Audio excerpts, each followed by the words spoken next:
Okay.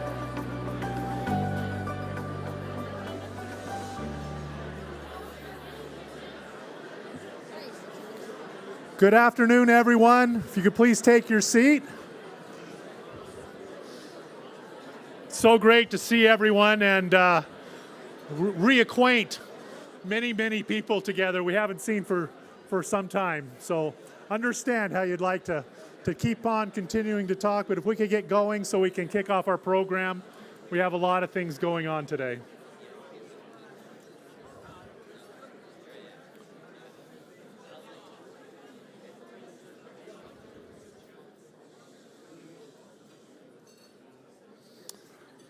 All right, well, good afternoon, everyone.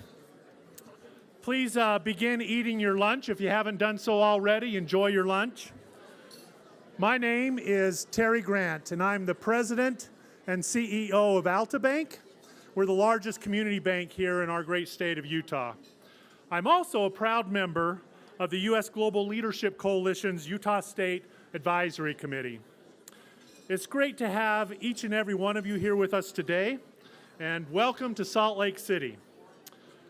I personally am thrilled to be here today, surrounded by people like you who truly care and care deeply about America's role in the world, and how leading around the world is also a win for us here in Utah. The last several years have shown just how interconnected and intertwined our security and our prosperity is with the rest of the world. And we're here today to make the case that U.S. international assistance makes America stronger at home and abroad. If it's not the United States leading the cause and the way, then who will fill that void and that international need? This isn't a Democrat or a Republican issue. It's an issue that impacts all Americans. How we show up in the world is worth talking about, not only here today, but perhaps around the kitchen table with your family or with colleagues or friends at the local diner. Our Utah community and the leaders here in this room today are special. Here in this room are leaders not just from Salt Lake City, but from across our state. We come from big cities and small towns. We are students and representatives of Fortune 500 companies. We are military veterans here today and faith and humanitarian leaders. But we are all here and able to come together for this conversation, like the one we will have here today, to find common ground about how America shows up in the world. It's an honor to be here, having this important community conversation with all of you, and I thank you for taking the time out of your busy schedules to be here today. It's now my pleasure and honor to welcome to the podium USGLC President and CEO Liz Schreier.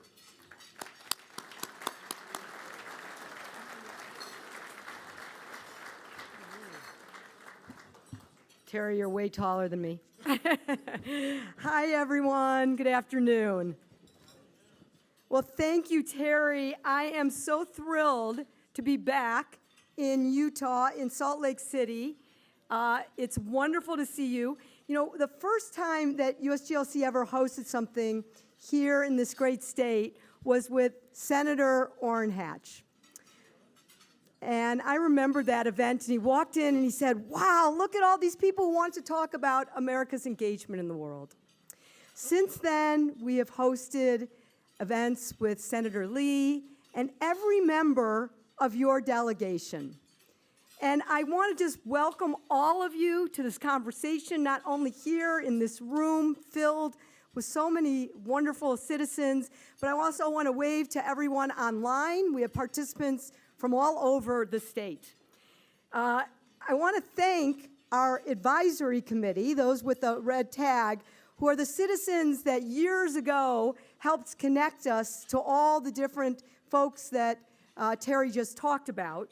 And our co-chairs that couldn't be with us today, former Representative Jim Matheson and Luke Kramer, because nothing starts without Luke Kramer, but he's overseas, of course. And our local partners that are listed on the screen here, because, again, nothing happens without those wonderful local partners. Now, we're going to have some formal introductions in a moment, but there's one I have to shout out, and that's, of course, our featured speaker, Senator John Curtis. Yes. You know,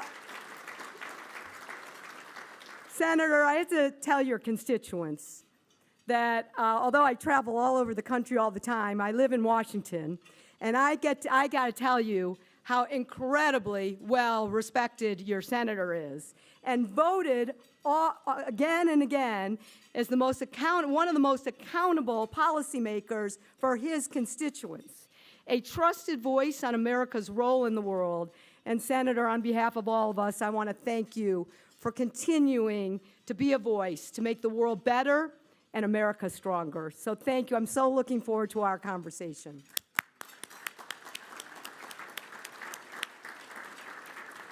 And Senator, I have to tell you, as a grandma of 3, and by the end of the year I'm going to be up to 6, I am wildly jealous that you have 17.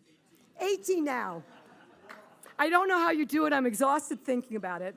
But I'm going to adopt something I learned about you, that you have a family motto. Listen to this, everybody, because you're going to want to use it. In unity, there is strength. With 18 grandchildren, in unity, there is strength. Now, the reason I raise that is because it's so relevant to the conversation we're going to have. This is USGLC's DNA, and it's why I'm so excited to be here. Because USGLC is about bringing citizens together in conversation. Now, years ago, we were called by the Washington Post the Strange Bedfellow Coalition. Now, I'm really kind of proud about that. I don't think it's strange to bring businesses and veterans and faith leaders and nonprofits together around table to break bread, to have a conversation like we're going to have today about America's role in the world and why it matters to us locally here at home. Last year, we had hundreds of conversations around the country with people like Majority Leader now, John Thune. Just this last 2 weeks during what's called April recess in Congress, instead of staying at home, I hit the road. And Senator, I've been with a lot of your colleagues. I was in Oklahoma City with Senator Langford. I was just in Mitchell, South Dakota with Senator Mike Rounds. And I'm so thrilled, as I said, to be here. And in those conversations, I've asked one simple question. How does America win? How does America win in the world? I've asked about America global leadership and our investments in diplomacy and international assistance and how using those tools ensure communities like here in Salt Lake City win back at home. And I've got to tell you, I've heard these powerful stories of how this little 1% of our federal budget actually makes a difference to keep drugs and diseases and threats away from our doorstep. Let me share a few. I've heard from veterans that have told me that it means not having to put our troops in harm's way. I've heard from big business leaders who have told me that it means more customers, and farmers who have told me that it means markets for their crops. Now, I know I'm talking to a group of citizens from Utah because you understand that America's goodness in the world is key to America's greatness. You've got 1 out of 5 jobs that are related to trade. You export over $18 billion in the world. Utah farmers are part of a farmers community that are supported by U.S. government that has purchased $2 billion of crops to help the world on international food security. You are a community that is so deeply connected, unmatched in terms of the mission work. Think about last year, the LDS Church expanded their global humanitarian efforts by 60%, collaborating with organizations like UNICEF, World Food Program, to support food security projects, water hygiene initiatives, programs that are helping poor and vulnerable individuals, because you all understand that what happens globally truly engages and matters locally. So on your table throughout the program, I invite you to be part of the conversation. If we weren't such a large room, I'd actually ask you to shout it out, but I think we're a little too big. But write it down because I want to hear your voice. To answer this question, how does American leadership on the screen around the world help Utah win? You might answer, as I've heard over the years, It's about our values as that shiny city on the hill. You might answer as Admiral Harward, who's going to be on stage in just a bit, it's about our national security. Or you may answer as Candy Wolf, who's going to be on stage from Citi, it's about our economic security. Or you might say what I often say, it's really about all three. Because frankly, the stakes couldn't be higher. As I'm sure the senator is going to share that he hears on the Senate Foreign Relations Committee that we hear all the time. Our rivals are playing to win. China, Russia, Iran, North Korea. They are aligned, and they're not aligned because they're aligned with us. They're aligned against us. And when we step off the playing field, they are stepping in. But we have an opportunity to leverage our defense and offense to make a difference and step in with these effective tools that we'll talk about today. Diplomacy, international assistance. We're seeing a spike in humanitarian crises around the world, and you are one of the most generous states of being involved in affecting and impacting human suffering. But we also know that when humanitarian crises spike today and get out of control, they're the conflicts of tomorrow. Secretary Rubio, I think, said it best during his confirmation hearings. Our investments need to be about how do we make America stronger, safer, and more prosperous. I not only agree, but I'd add effective and transparent, accountable, results-driven.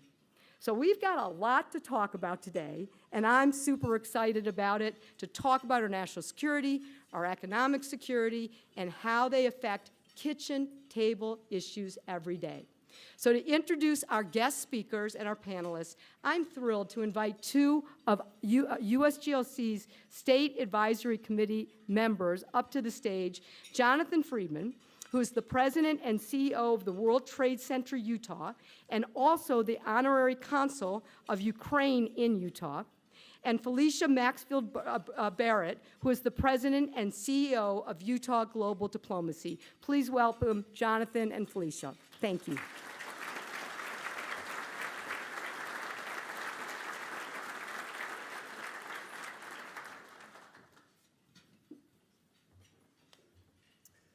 Well, thank you very much, and good afternoon. It's wonderful to be here with you. I've long admired the work of USGLC and have enjoyed my involvement. The organization the efforts of the organization create a safer and more prosperous world using development and diplomacy, and that's never been more important than right now. I'm very proud of the exceptional work that Senator Curtis is doing in Washington, along with our federal delegation. That we are well represented here in Utah. They're doing a phenomenal job. Our mission at World Trade Center Utah is to accelerate the growth of Utah companies through our global network, programs, and services with the vision of making Utah the crossroads of the world. A year ago, we planned to take Governor Cox on a trade mission to Canada with a business delegation. We ultimately needed to postpone that trip from April 2024 to April 2025, just earlier this month. And in addition, we had planned 6 months ago, a trade delegation to go to Mexico around manufacturing, led by our Utah Senate President, Stuart Adams. Well, considering shifts in foreign policy, including added tariffs, which we are talking about all the time, every day, the timing to go to Canada and Mexico was not only a little dicey, but truly serendipitous. We didn't quite know what reaction we would get, what kind of reception we would get there. Some in this room are with us. And we were getting calls from media asking, are we going to cancel these trade missions, these delegations? Well, the answer was easy. We said absolutely not. This is our state's moment to shine. Utah will always be a friendly and willing partner, especially to our friends and neighbors, our allies here in North America. We will always work within the framework that we're given, right, to find opportunities for mutual prosperity. The need for subnational diplomacy, economic development, and international engagement has never been greater. I'm pleased to report that we had a warm reception from both countries, and it was at times emotional to make those connections when there was uncertainty on both sides. How we would be received, what kind of reactions we would find. Strong global partnerships, fair trade policies, and investment in diplomacy are how we position Utah's businesses to succeed and elevate our state on the global stage. Thank you to all of you for your international engagement. You're all doing incredible things. I will now pass it off to my good friend and fellow Utah Advisory Committee member, Felicia Maxfield Barrett.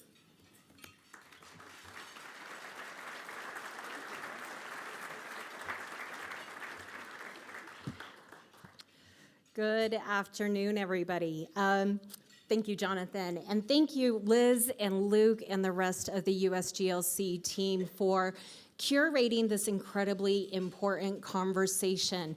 America and the world and how Utah wins. But I do have to say, I'm a Utah girl through and through. I'm born and raised in American Fork.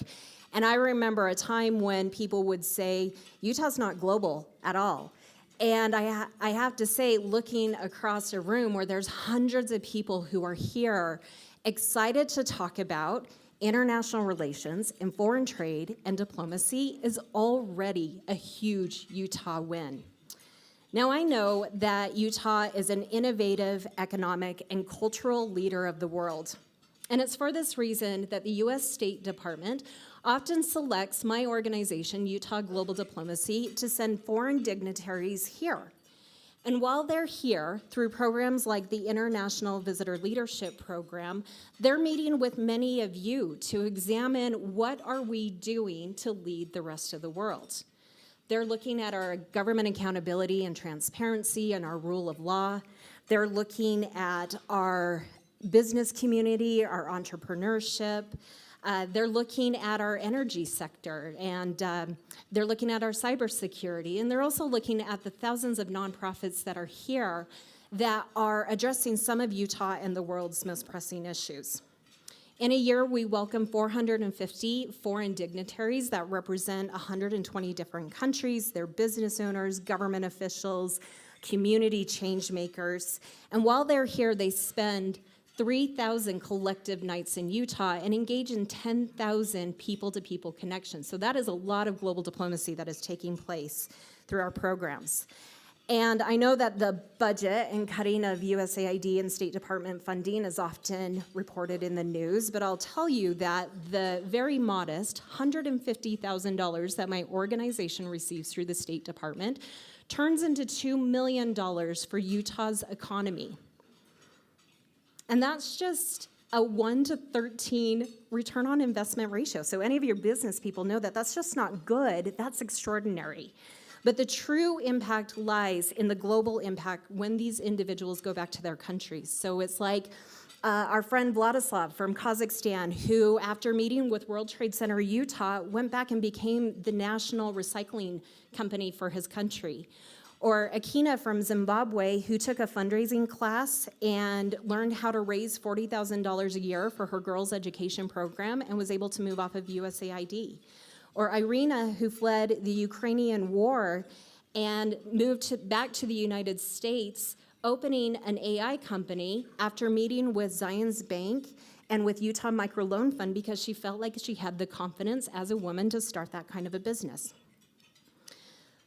But Liz had talked about the DNA of USGLC. The DNA of Utah exists in this quote that we received from a Palestinian visitor on October 9, 2023. What she said was, Utah is one of the most gracious states I have visited. The people of Utah showed us the beauty of the state, shared their knowledge with us as women leaders and of our own countries.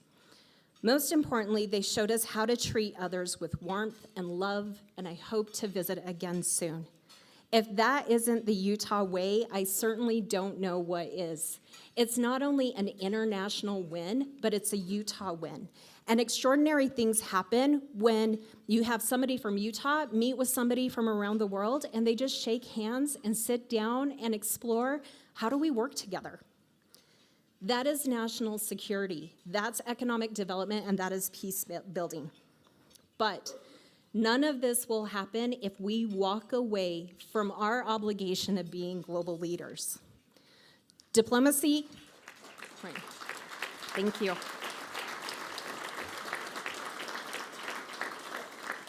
Diplomacy isn't a policy, it's about people. It's about building bridges, not creating barriers.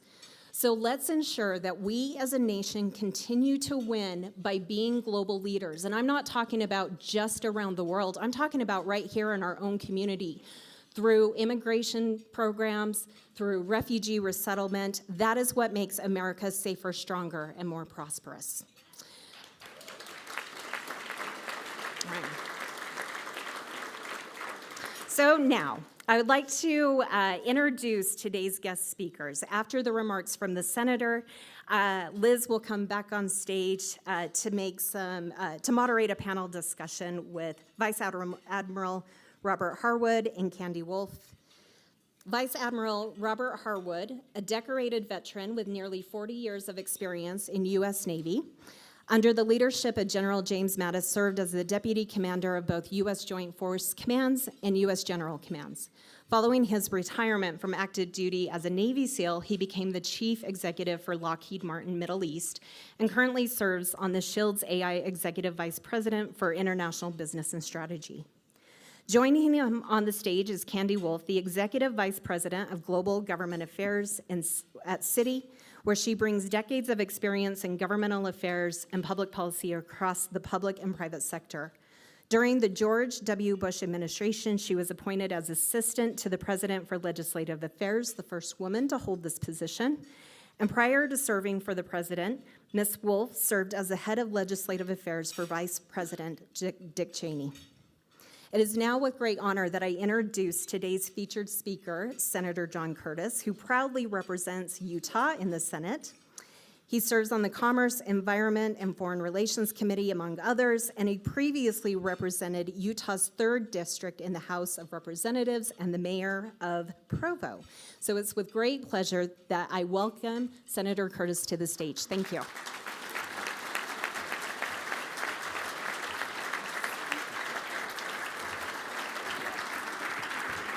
Thank you. That's very kind. That's a little better than the reception I got from the protesters right outside. And if you see all 6 of them, wave and give them something to eat. They're really good people, I'm sure. Oh, good. Well, I'm glad you're here, and I hope you enjoy it. You know, when they invited me to this, they said, we'd like you to speak. It's going to be a rather large group. There's going to be 700 people. And I'm just telling you, we're used to hearing that. And we usually roll our eyes and say, okay, that's great, but there's 700 people here. This is a great turnout. Congratulations, and thank you for including me. I want to share just a couple of perspectives with you about this topic from my personal life, and then we'll get into more specifics here in a minute. In 1979, as a 19-year-old, I left the comfort of Utah and went to serve a mission for the Church of Jesus Christ of Latter-day Saints in Taiwan. Now, what's significant about that is in 1979, 2 months before I landed in Taiwan, the United States broke off diplomatic relationships with Taiwan. And literally, my fellow colleagues that were there were asked to stay in their homes for a couple of weeks because they feared for their safety because people were a little grumpy with the United States of America. But you know what? That wore off. That wore off in just a couple of weeks. And by the time I landed there 2 months after this happened, we were welcomed and we were loved and we were appreciated. But what I found in Taiwan in 1979 was a country that was under martial law. Now think about that for a minute. Under martial law. That's how far away from democracy they were. And as we would do our work and we would go from door to door, I would knock on doors and I would see young children putting Christmas lights together. And the children across from our apartment They would sit on some reeds, and then they would build a basket around them, and then they would set that to the side. And I don't know, but I'm sure that they were paid pennies for doing that. We would call that child labor here in the United States. And I point that out to show you just how far away they were from our values here in the United States of freedom and democracy and human rights. Well, a couple of years ago, I had a chance to go back to Taiwan. And I got to tell you how surreal it is to be there as a 19-year-old young man when you can barely get people to pay attention to you.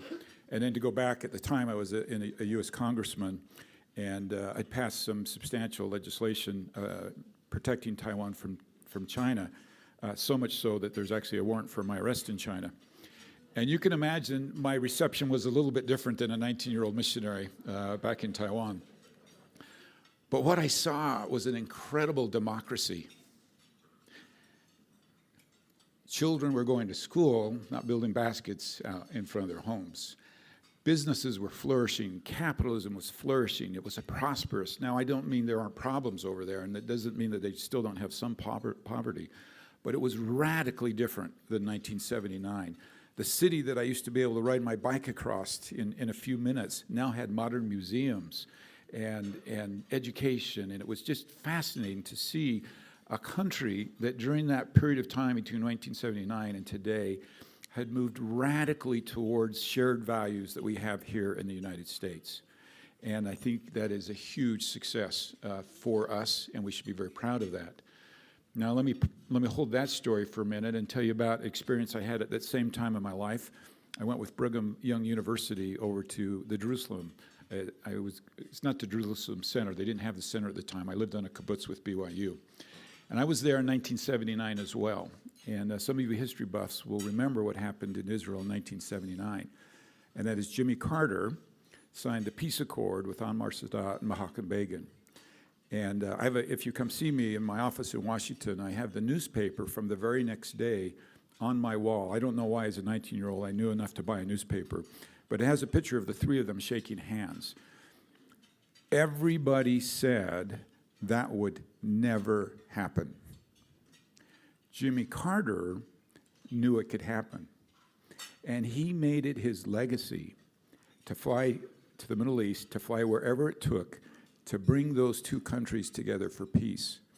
And the difference, when you go back to Israel today, the number of lives that have been saved, the number of good things, the higher quality of life, because he did that, is dramatic evidence of the influence that the United States can have around the world. And one leader, who, by the way, took a lot of criticism when he was president, but today his legacy is that he brought people together who said never would shake hands, and they shook hands. And that is so significant. Now, those are two good stories. Let me share my third story with you, and that's China. At that same era, Henry Kissinger and Richard Nixon said, we want to bring China closer to our values. So we started making moves to do that. And we made a mistake. We made several strategic mistakes.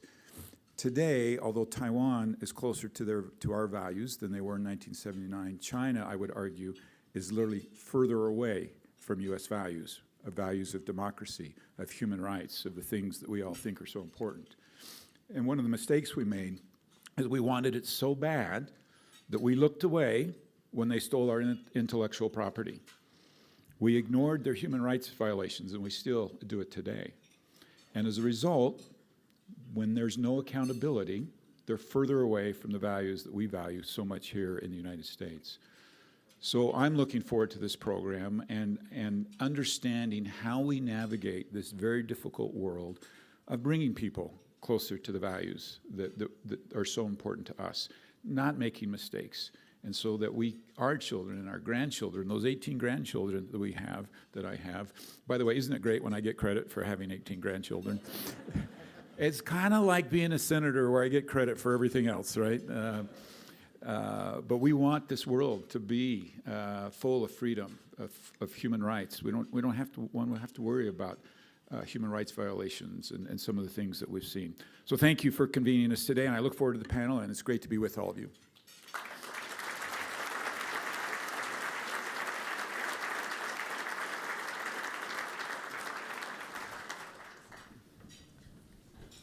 All right, let's find our seats.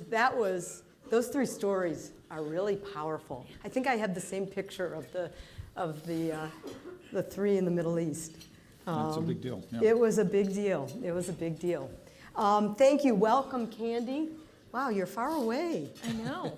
I'm in the Oh, corner. I know. Well, these are big chairs. Welcome, Admiral.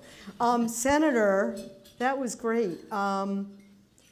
So I said earlier, I'm going to start with you, but I'll get everybody in on these conversations, and we are going to take questions in a little bit. But let me throw some out. So I said in my opening remarks how every time I come here, I'm just overwhelmed with how internationally minded Utah is. I don't have the exact number, but I know it's over 100 different languages are spoken by families and students in your schools. You've got dozens of Fortune 100 companies that are based here. I remember meeting your governor at the time at a National Governors Association meeting that I went to, who was so proud. He said, you can go any day to any of your airports and you see families lined up to welcome their kids back from the mission, which I see every time I fly in here with their big welcome signs. And it's like bringing the world back here and vice versa. You already mentioned you did your mission work in Taiwan. I was there last year. I loved your comparison story. But talk for a minute. You told the mission story, but I'd love to hear how you take what is in the water here in Utah that makes everybody so internationally. Look at this crowd. You personally, and how you bring it to Washington, that voice of internationalism, of engagement, and what is in the water here for the citizens that understand this being engaged globally matters locally thematic. Well, if I could be king for a day, Okay? You are anointed as if I had any power to do so. I would literally mandate that everybody leave Utah for 6 months or for 2 years. And You know have what? an I'm sorry, experience. ma'am. We're going to make sure that our speakers get heard, but thank you. Okay. Yeah, go ahead. I So would that everybody literally can listen. give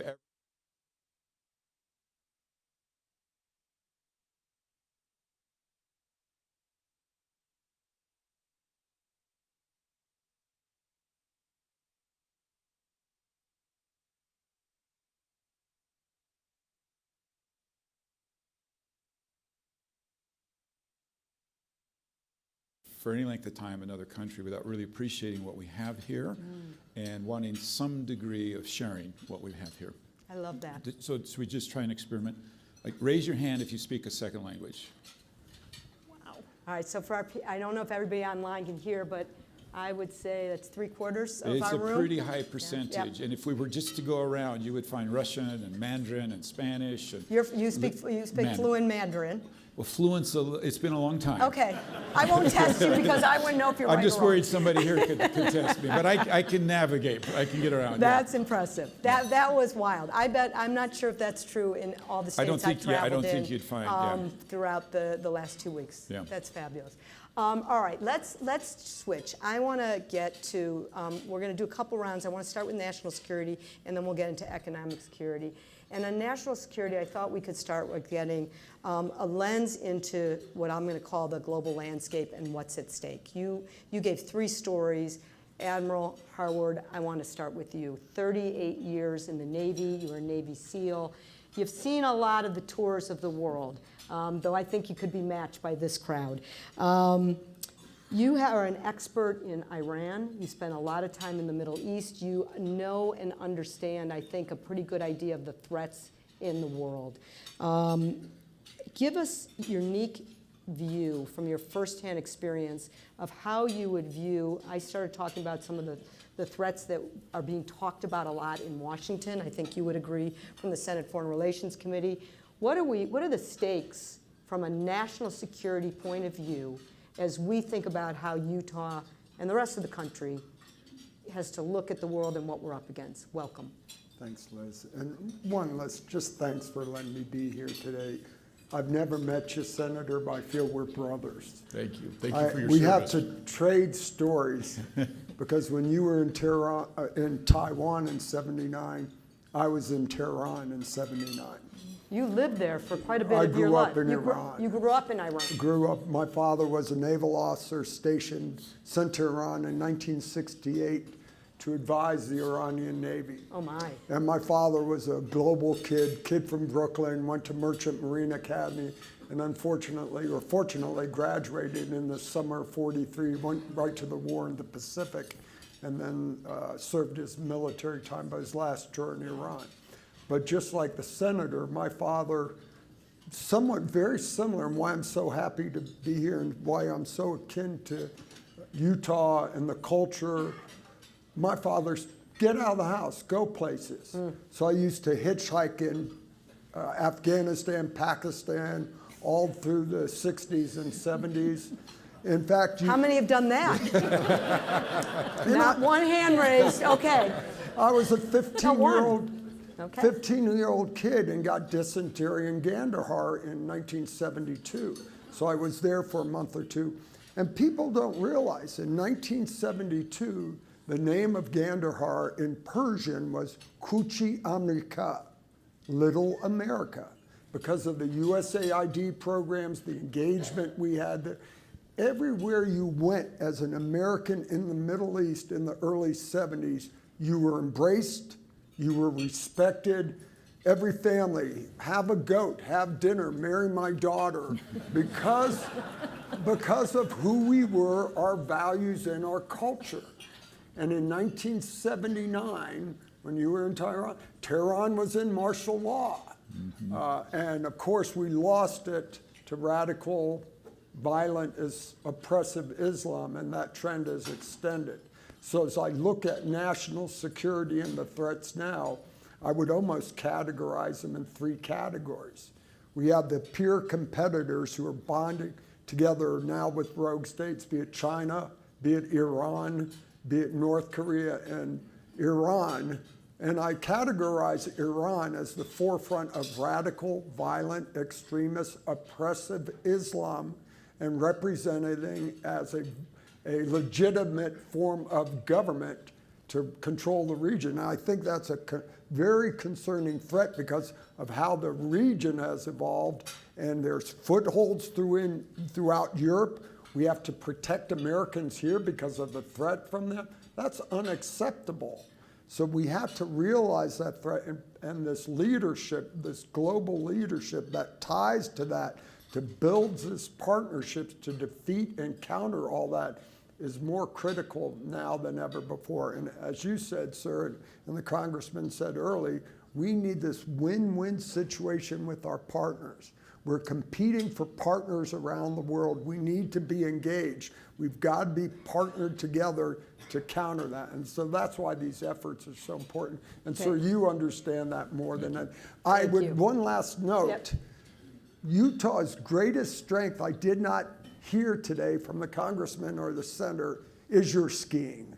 You have the All right, he gets invited back. You have the second best skiing in the world. Whoa.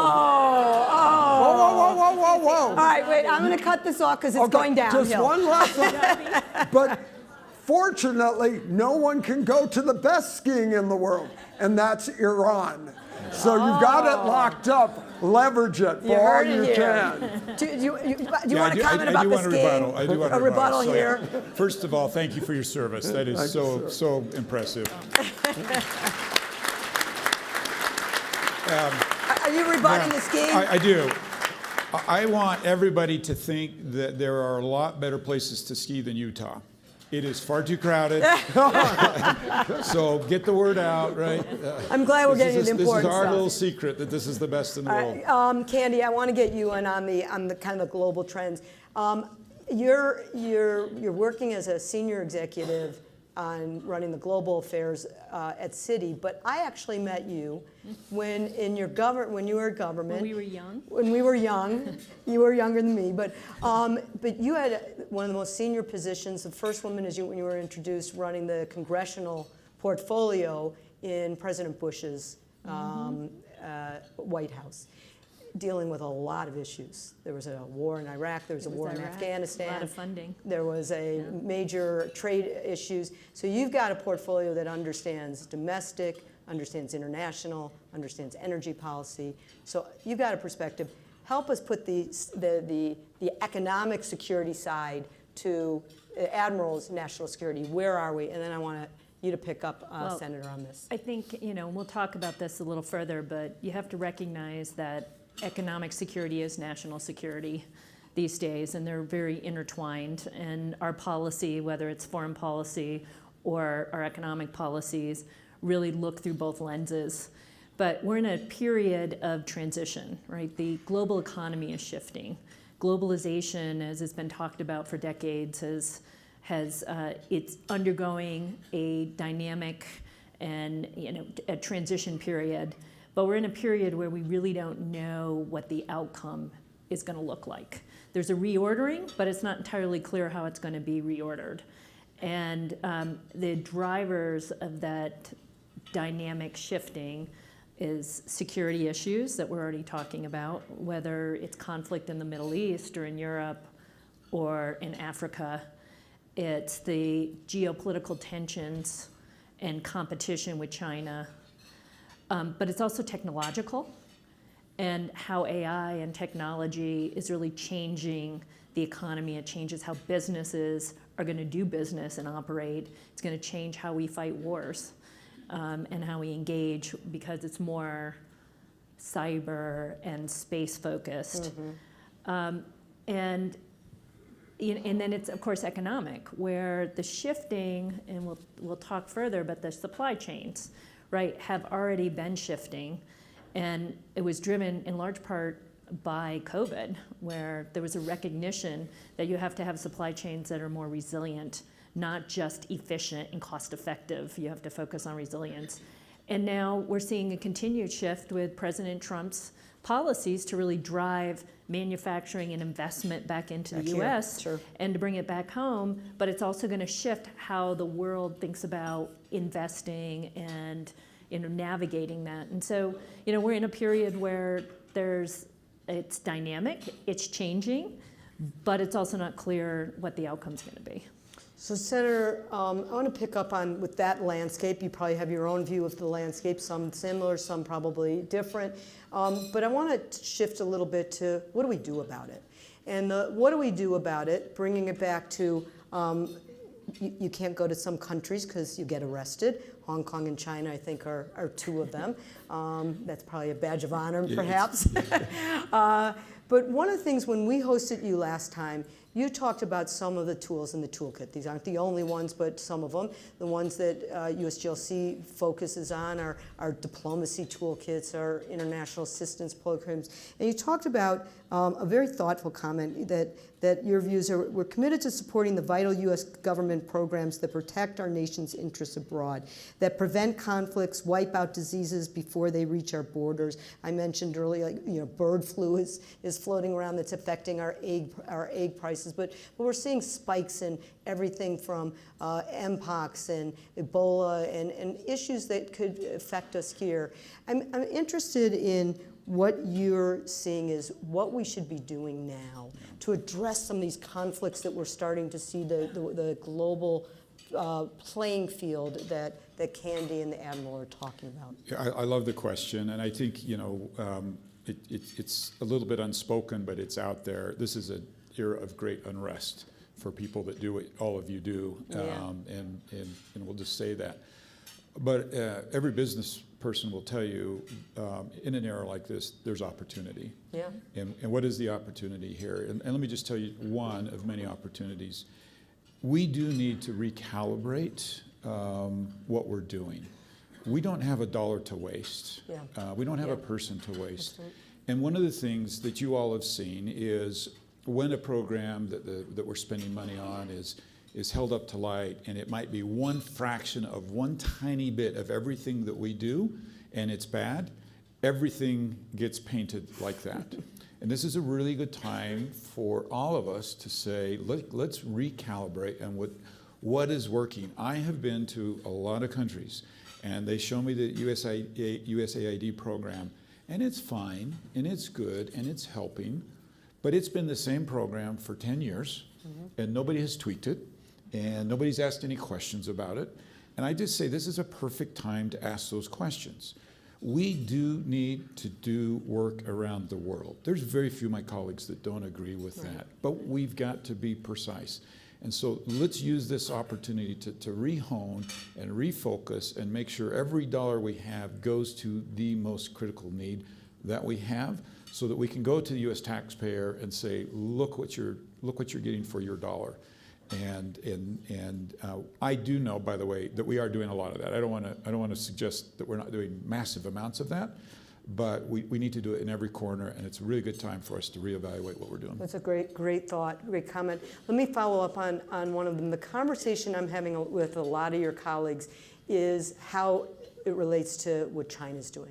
So, so China's out there with their Belt Road Initiative. You've talked a lot about this, I know, on the Senate Foreign Relations Committee. And I was just looking at some statistics. They have, they've announced, this is what we know. They may be doing more. But we know that they've increased their diplomatic footprint by, they're saying in their budget, by 8.4%. We've tracked that, not me, but people who do the data, have tracked that they've increased their international development budget alone by 525% in the last decade. We're talking about cutting back some of our footprints in embassies and our international assistance. How do we get this balance right when the rivals, we cut some programs where literally the next day, China's like, we're in, to some strategic programs. So we're all in on reform. The question is, where do we see when it comes to the rival piece of this?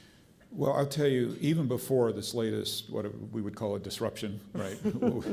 is that the right word? We were losing to China. And so this is why we have to ask questions. China, when you're a dictatorship, you can go in and you can do things that we can't do in the United States. And we just have to acknowledge that, and we have to be smarter, and we have to be better, and that's why we've got to reevaluate every dollar.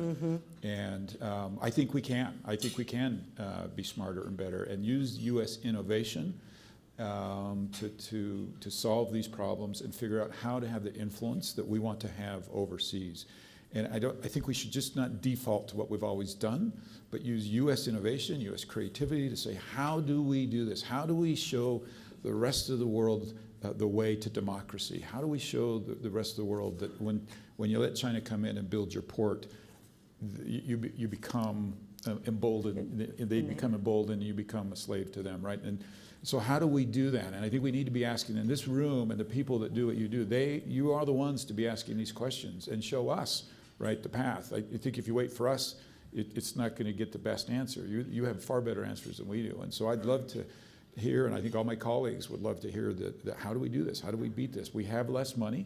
We don't have the ability to go in and got to do it effective. We got to do it results driven. So therefore, everything has to be laser focused and the best that we can be. So let's pick up on that, Admiral. You've had a lot of experience in fragile conflict arenas, theaters. There are 1 billion people that are living in these fragile conflict areas. They're areas where there's real humanitarian challenges in terms of poverty, humanitarian issues. One of the people that you have worked with in your career is General Jim Mattis. You were his deputy at CENTCOM. He, for those, I think most of you know him, but one of a 4-star decorated Marine. He served as President Trump's first Secretary of Defense. And he has this famous quote when he was in the military. He was testifying actually before the Senate Armed Services Committee, where he was asked about some of these tools. And he said, if I don't get if the State Department doesn't get more resources, then I'm going to need more ammunition. And I'm curious from your perspective as to why that has probably been quoted more than anything I've ever heard. I mean, I just keep hearing it over and over again. Why is that said so often? Why do people kind of buy in and connect to that? And what's your sense of, maybe it's him, maybe it's what he said, but particularly in fragile conflict areas in the world, so that we get it right. So exactly what the senator is kind of asking of all this. Yeah. And I got bounced back to what the senator said. And the one thing I learned from Jim Mattis more so than anything else, an attribute that he lived every day, and I don't know if it was intentional or not, and it's the competitive advantage we have today that we cannot lose, and it's captured in one word: trust. He was a leader who built trust in people. He inherently had trust in everyone he met and came across until they proved otherwise. And by doing that, he built trust of those people in him. And that permeated across horizontally in these organizations. And that's our competitive advantage in the world right now. And I don't think China will ever match us: trust. So we've got to build our organizations. We're going to have to be smarter. We have less resources, and we can't outcompete them, but we have that trust. So every day as we engage and look, how do we build that trust and confidence in our organizations, our country? And that's what we have right now in the world. That's our last saving grace. So I agree with the senator. We're calibrating the system right now. We've got to go reset, but we can't lose that trust in all these things. Oh, it may be ugly now, but we've got to go forward building that trust because we have that globally. We can't lose that. I would put that first and foremost, keeping that in consideration as we recalibrate, we redefine these, we continue to build the trust in our principles, our values, and our people. So this, do you want to jump in? I mean, Jump in. I think this has a lot to do with our economic connections. Well, I was going to jump in to say, I think as governments struggle, U.S. government and other governments, to meet all of the different development needs to, grow their economies, where you have strength is in the partnerships with the private sector, right? And it's in those public-private partnerships that leverage U.S. business and U.S. capital, so that you can take a small amount of government funding. We do this through the Development Finance Corporation, for example, where you can leverage because you have to protect against risk, but then you get private sector involvement in terms of leveraging those partnerships, and that creates broader economic opportunity and gives the ability for the U.S. to leverage its role in the world by having the private sector engagement, whether it's financial, through the financial system, through banks, or through businesses. And I think there, when you're thinking about, and the senator said, how do you find opportunities when government resources are constrained?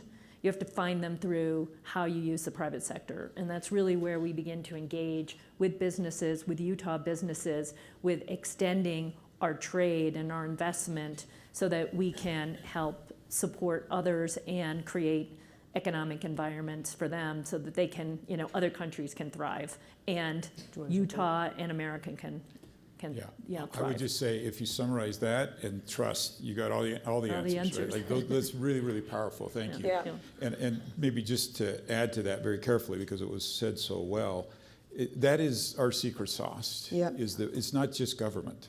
Right. If it were just government, we're big trouble, folks. But right, when you combine the power of the public-private partnerships, philanthropic, religious, and all of those things, if you think about the needs out in the world, it is overwhelming. Right? Yeah. It is overwhelming. How are we going to deal with starvation and death and war and things like it's really overwhelming. How are we going to do it? It's all hands on deck. Does that make sense? And that's what America has that China doesn't. So let's talk about, you've got $18 billion, and I think this is for Candy and Senator, there's $18 billion of exports and growing from this state. I think that I have the stat right, 85% of exports, Jonathan, you'll keep me if I'm right, are small and medium-sized businesses. So this is fabulous in terms of the growth potential in the global market. Utah is thriving in the global marketplace, but wants to thrive more. So maybe Candy start this off and Senator come in. is how is, you've got, you know, the bank of the world right here, I don't know, a big bank, I'll just call you that. But you partner with the government, you're working with some of these key organizations. But there's volatility in the world. There's a lot of conflict that we just heard from the Admiral and the Senator. Is how important is it to kind of calm the world down, make sure these markets are available for Utah small and medium-sized businesses to be out there and do good and do well in the world. And how do you do it? How do we do it so that businesses can be successful? And I'd love the Senator to pick up on this too, because you're traveling around the world and you want your state citizens to be out there and effective. Well, Liz, I think, you know, as you said, Citibank is, Citi is the most global of U.S. banks. You know, we operate in 96 countries, and we support U.S. companies doing business internationally and having to deal with cross-border payments. And so, you know, we have to be able to allow companies to pay employees if they're in other countries, and we need to be able to support, you know, foreign currency exchange. That has to happen. So, but we have the opportunity, and many of our clients, and actually we work very closely with the Development Finance Corporation that here, well, which for in those Washington. that don't know, this is a relatively new agency in the government that was set up under President Trump's first administration. That is a terrific tool of engagement that you might have been involved, Senator, when you were in the House to help stand it up. But go ahead. Yeah, and many countries have development finance corporations and banks, but it's a way to leverage private sector investment with government credit and risk, because as you noted, there's a lot of countries where it's challenging, right? Private companies or any company wants to go in, and you need to make a return. And you need to also know that if you're going to make that investment, that there's a rule of law and that there's transparency and that you understand the rules of the road. And you know, there's countries where it's high risk. And so corruption's down and yep. corruption and, you know, to many other geopolitical challenges, right? Coups, unrest. And so in order to have those investments, the DFC goes in and they pick projects and they support industry and they help back and protect against some of that risk so that more private sector investment can go in. And, you know, for example, programs that support farmers in particular countries. I'm not going to speak to, you know, any specific deals, but we've done some where you can have that investment supporting farmers in a particular emerging market who wanted at the time to be able to invest and expand their crops. That allows for an opening for American agriculture to sell for inputs, provides opportunity for selling machinery. You know, it's opening markets, but you're having to go into emerging countries where there's a higher level of risk, and you need to be able to sort of help mitigate that risk. And that's really part of what the U.S. government does to support businesses abroad. I'd speak to one more where I think, you know, you see it with our own, certainly with Citi. We do a lot with trade finance. Mm-hmm. And what that means is that for all the smaller, medium-sized businesses that are trying to trade, you've got to worry about how you're floating. You know, the payments between the time that you need to pay your suppliers and when you're getting, you know, money from your buyers. And that trade financing float is what we and others do to sort of help businesses like those here in Utah that are trying to expand internationally. And so you get both a public sector engagement, but there's clearly private sector support as well around helping with trade and investment, you know, internationally. Great. Do you want to jump in on that, or you want me to Go keep ahead. going? Okay. While I'm going to keep asking questions, there are notes, there are little cards on your table. Please begin populating them with your questions, and our colleagues will be running around and grab them, and we look forward to hearing what you want us to ask. While everybody's doing that, I have a question about a priority that you've made. You are chair of the Western Hemisphere Subcommittee on the Senate Foreign Relations Committee. That is pretty important for all of you. I'm going to ask everybody to just also keep the chatter down as we're collecting them, because this one's important. I think there's about 1,000 questions being. I know. I'm ready. I'm ready to collate them. So while you're writing your questions, Senator, when I was in, where was I in last? South Dakota. One of the people I was with is somebody you probably know, General Laura Richardson. She just stepped down as head of Southcom, Southern Command, which deals with our own hemisphere. And she started telling me what we were talking about. She started telling me about how, when we're not there, China's everywhere, so is Russia and others. She told me a story about Panama, that when we didn't have an ambassador for 5 years, they signed 47 bilats with China. It was just pretty stunning. So you're chair, you know the opportunities, you know the challenges, but here's what struck me. You have a new bill that is that a recently introduced bipartisan bill. I can't believe this name. I cannot believe the name of the bill. You're going to explain why, but you guys are going to all understand why you can't believe it. Listen to the name. This is the Western Hemisphere. It's called the No Hezbollah in Our Hemisphere Act. Now, last I checked, Hezbollah is in the Middle East. So, Senator, tell us about the bill, and we're talking about threats. This one really makes me nervous. The commander, you get this, right? I just got a comment before you answer.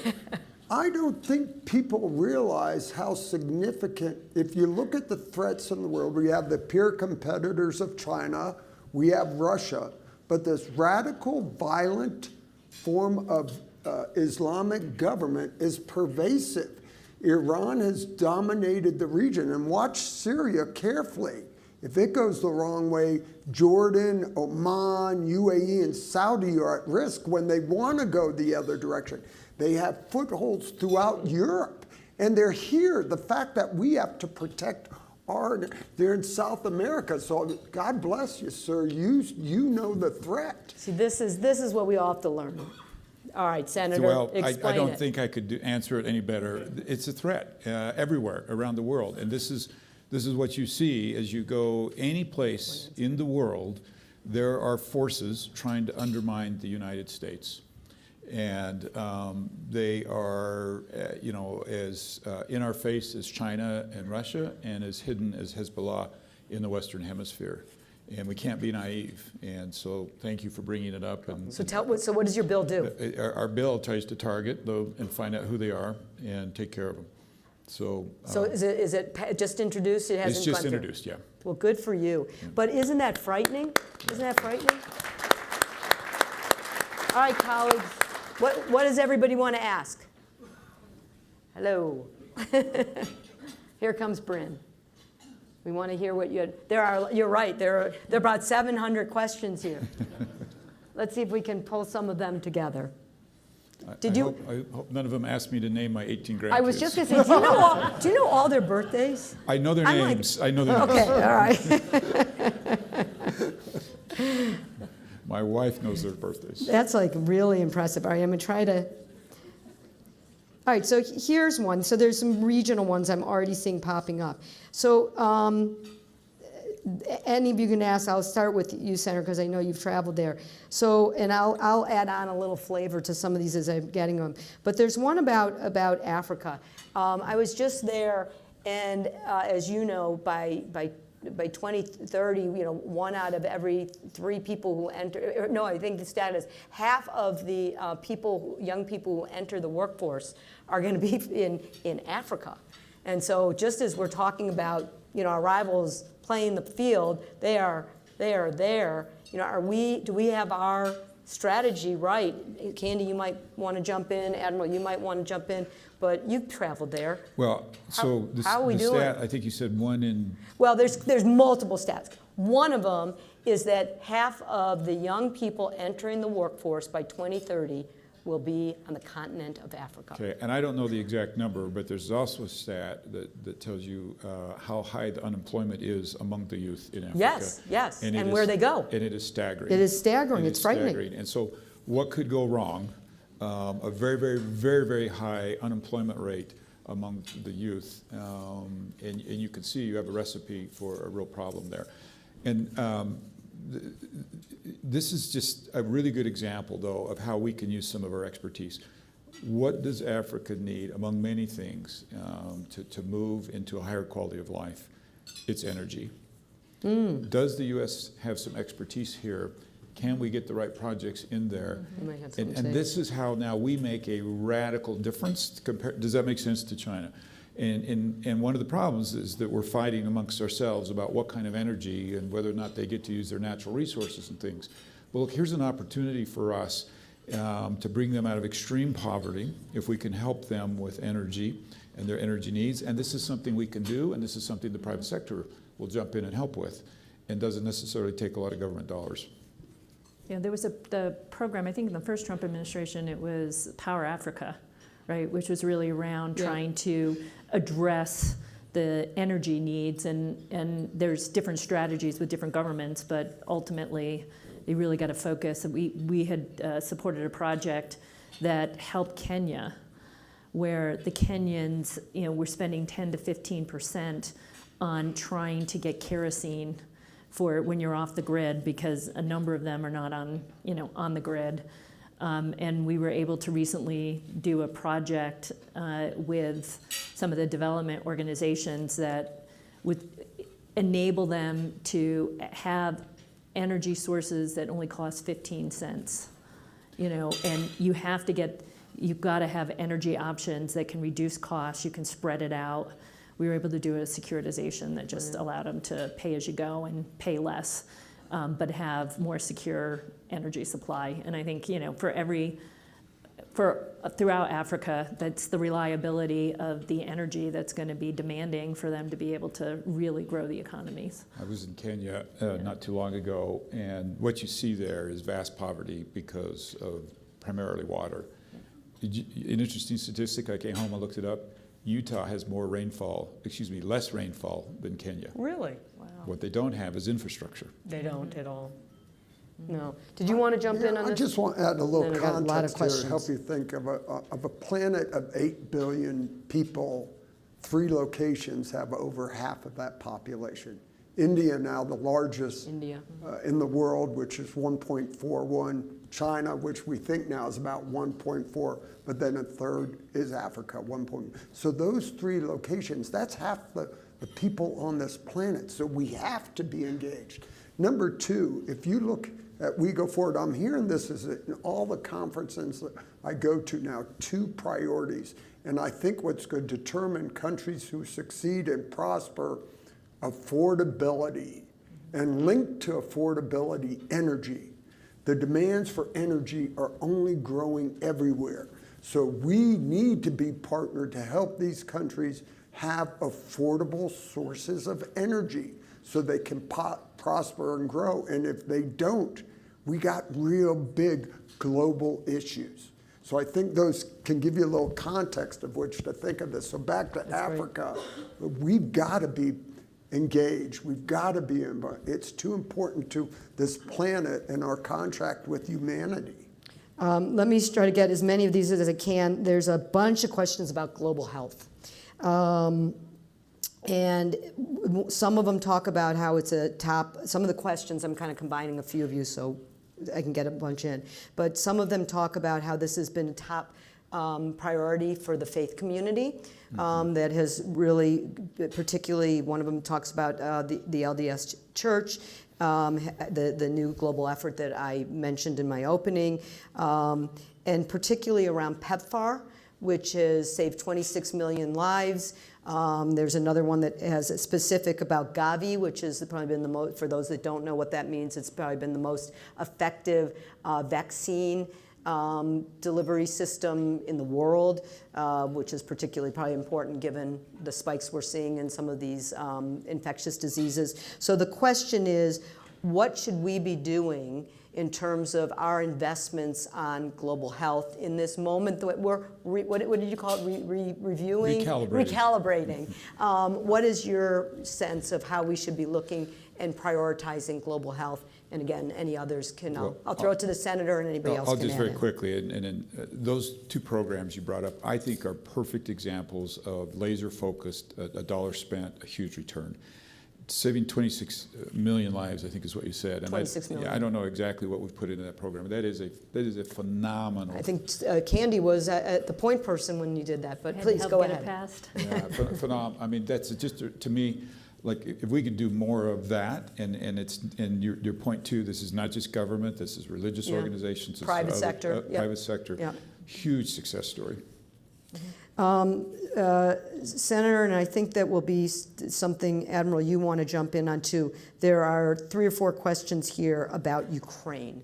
You have been a strong voice about Putin's aggression and supporting what America should be doing on Ukraine.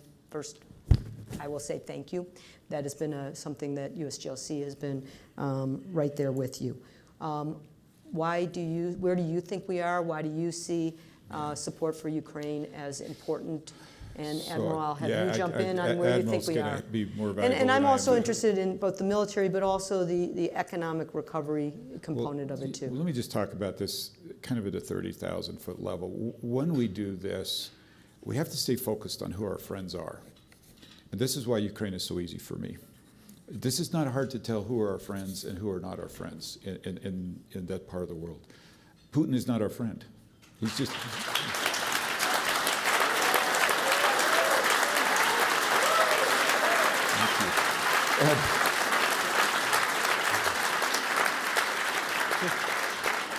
And that is news is troubling, right? And this is why it's so easy for me to support Ukraine. Is it's like, who are our friends and who are not our friends? And just like in personal relationships, right? Friends are friends, and you stay with friends, and you stay with commitments. And this is why the Ukraine has been so easy for me to support. I do think many of my colleagues are closer to this than they sometimes sound. And unfortunately, politics gets involved in this, but I will make you this commitment that I'll keep pounding that drum back in Washington. Well, and I whether thank it's- you, and I think your constituents thank you. Do you have anything you want to add on, is there a deal in sight? I've been spending a lot of time in Ukraine the last 6 months. We're providing drones for targeting there. So it's very near and dear to me for a lot of different reasons. I struck because yesterday I somehow ended up with a copy of Lord Tennyson's poem on the Charge of the Light Brigade, if anyone's familiar with that.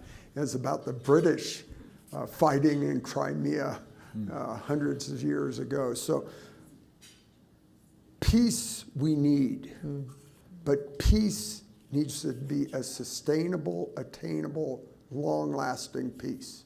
And as we saw at the end of World War I, that peace arrangement did not prevent war, follow-on war. There are 400,000 Russian troops in Ukraine today. If we give them the land that they want for them to occupy, a year or two from now, they'll move further west. There's no doubt in my mind about that. So we have to draw the line. We have to ensure, if we're going to achieve peace now, that it's a sustainable peace that prevents further aggression of the Soviet-Russian machine. All right, I'm trying. There's so many. There are. You will not be surprised that there are a lot on tariffs. Oh, we're out of time. Okay, let's go to another one. There are. I'm happy to address tariffs. If Well, you want there's to. two. I'll give you the two. There's tariffs in Taiwan are popping up a bunch. They have nothing to. Maybe they have something to do with it. But tariffs, and then there's Taiwan. Given your expertise about how concerned you are at this moment about the China aggression, and if you had an amazing bill that you proudly and should be proud about having gotten passed. That I'd love you to share with everybody. But I do want to hear about how worried you are about the aggression of China, and if we're doing the right thing, and if we should be doing something else. Let me so you tell can pick yeah. either one of those. Well, let me tie Ukraine and Taiwan together. Okay. If you don't think President Xi is watching what we do in Ukraine, you're sadly mistaken, right? And if we show that we stick with somebody a couple of months or a couple of years and then we're gone, President Xi is paying attention to that. If for no other reason than China and Taiwan, we need to stay with Ukraine, just for that reason alone. Now, let me give you a staggering number. It's estimated that if China invades Taiwan, our GDP will drop by 10%. Now, put that in perspective. The Great Depression, it dropped by 7%. So think for a minute, not just the problems in Taiwan, but every container ship that stops coming across the ocean from China to the United States. But not just that. Now, Australia's getting involved. Japan's getting involved. All of that. And all of that now is happening around the world. It is there is no good scenario here if China invades Taiwan. And heaven forbid, I don't know how the president makes a decision about our involvement. I don't know how you make that decision. It's every way you look at that, it is bad. So what is the answer? The answer is every day we do everything we can to make sure today is not the day that China invades Taiwan, because they've said they're going to. Yeah. And there's something interesting about dictators. They do what they say they're going to do, right? China has said they're going to invade Taiwan. So how do we prevent that? And that is every day that they don't invade is a victory for us. And so you get past today and then tomorrow, and you keep doing things that postpone this. And guess what? Then eventually world circumstances change, world leaders change, and we find ourselves in a different situation. But it is imperative that we think about this, that we do all we can to help Taiwan strengthen itself, that we send the right signals. Ukraine's a really good example of one of those signals, because this cannot happen. That's really important language. That's a very important just language. cannot happen. Okay. Can I, again, back up to the 3,000 you? One of the things I've been most concerned with in our national security, and some of it's because of policy decisions, we've lost our ability to strategically deter our adversaries. We've got to make sure we have the policies and actions that deter them from these activities. Well, it goes back to that offense and defense You of got using it. both. Whole of government. There's a question here on cybersecurity. When I was in South Dakota with your colleague, Senator Mike Rounds, who leads this, is one of the leaders in the Senate, and threw out a lot of statistics and a lot of thought about if we're up to speed on dealing with it. Candy, you mentioned it in your opening of concern.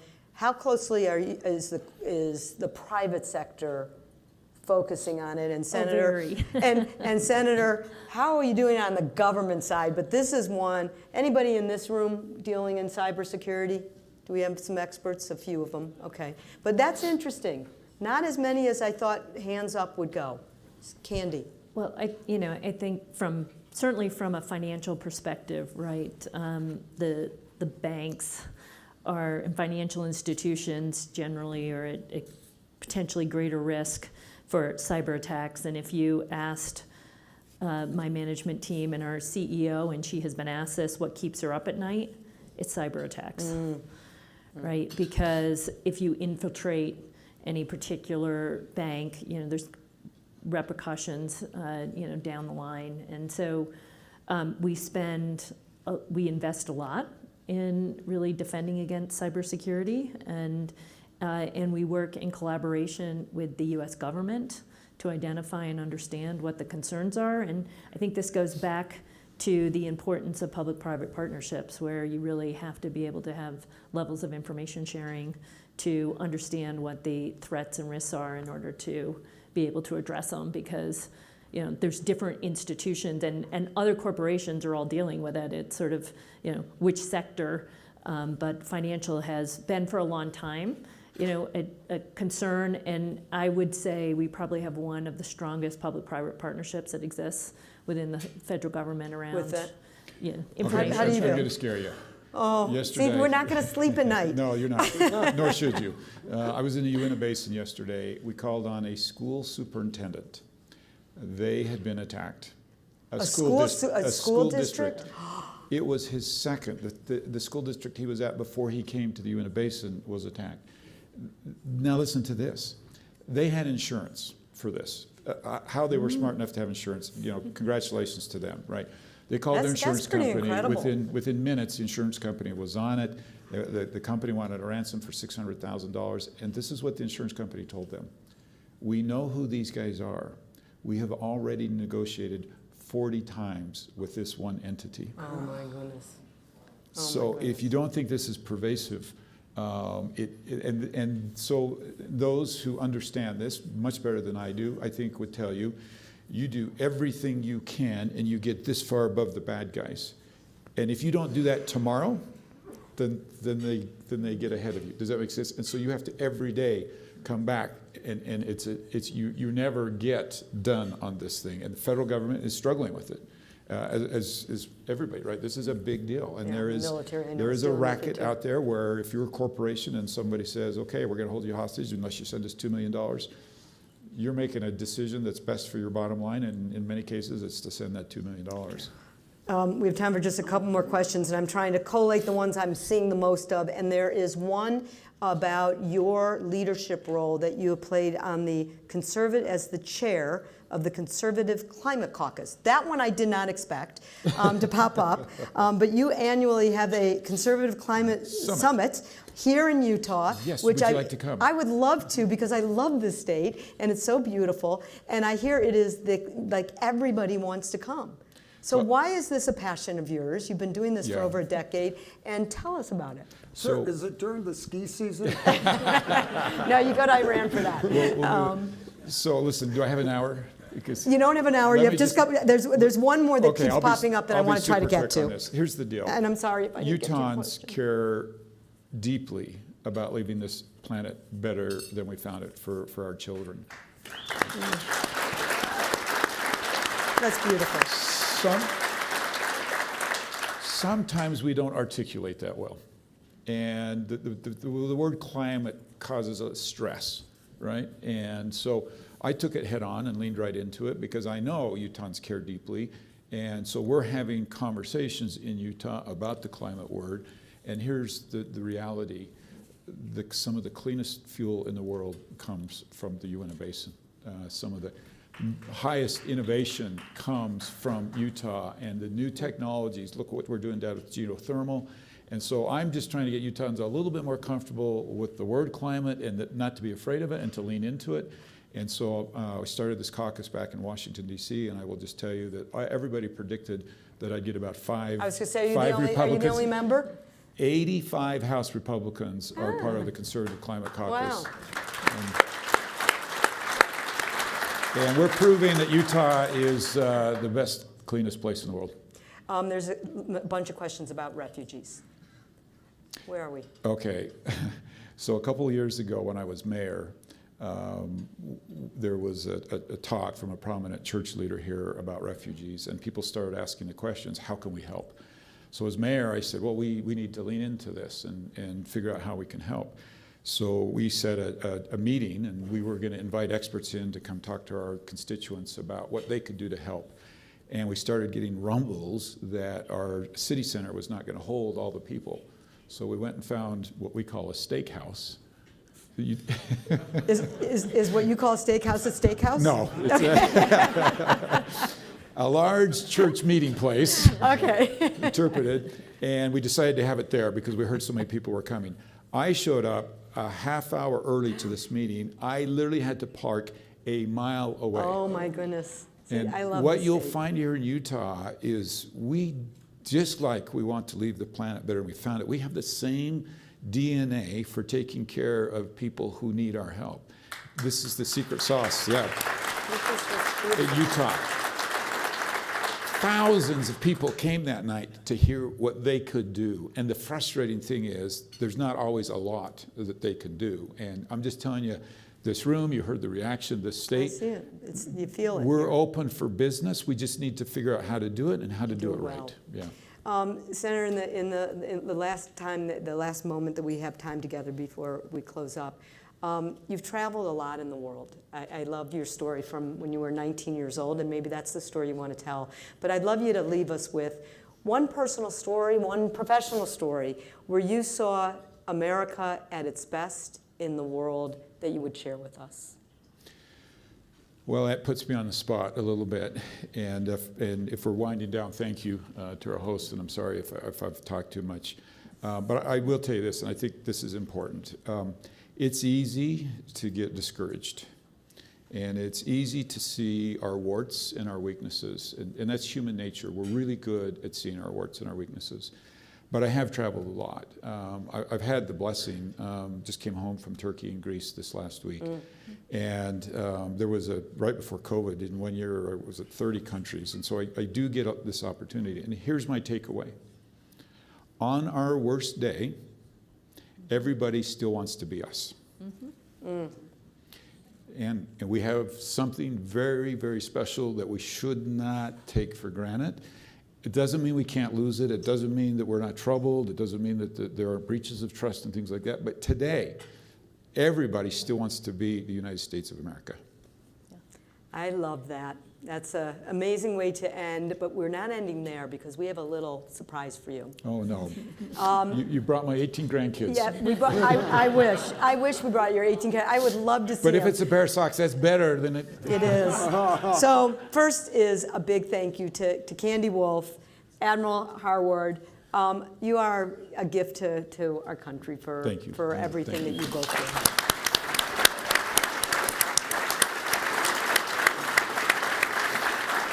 So, as you probably know, your senator has one of the, I'm told, the most eclectic, maybe, sock collection in the world. Well, Are you working on it? There were some who would try to compete, but Well, I can't compete, but in 2019, when we hosted you, we gave you a pair of socks, and I am told when you go into your office, you'll see them on you display. see them on. So we have to up our game, and we have a new pair. I'm told these are Utah colors, and they have our little logo, and you can. I hope they fit. I don't know.